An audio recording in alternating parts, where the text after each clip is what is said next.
This family is all smiles as it settles in on a Friday night.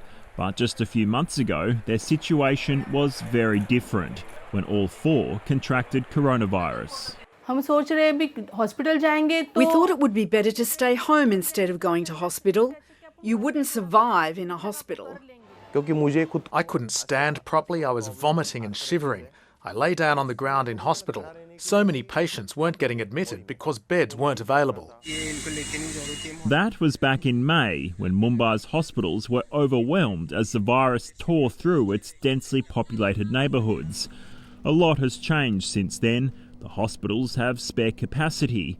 In Dharavi, daily infections have dropped from hundreds to single digits after authorities here carried out a rigorous health campaign.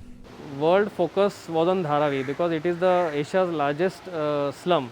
One person who used the community toilet or a toilet seat is used by another 500 people. So in such cases, you cannot do contact tracing. Instead of waiting for people to come forward, teams would go door to door, testing temperatures and oxygen levels. Anyone at risk or showing symptoms was taken to a treatment facility. The early testing led to early treatment, and early treatment led to early discharge.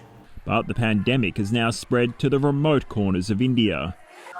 The man filming this video in Bihar says the living and the dead are being left unattended in a coronavirus ward, while a patient lies on the hallway floor.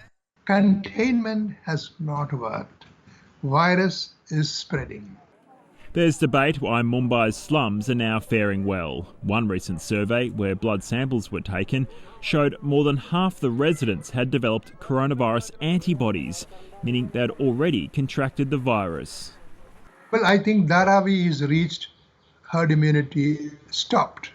There are very sparse cases. The latest data coming from Italy is saying, and we have seen this, antibodies decay very quickly. And so then perhaps the whole concept of herd immunity needs to be questioned. But regardless of whether victory is certain, this family is happy the worst appears to be behind them. James Oaten, ABC News.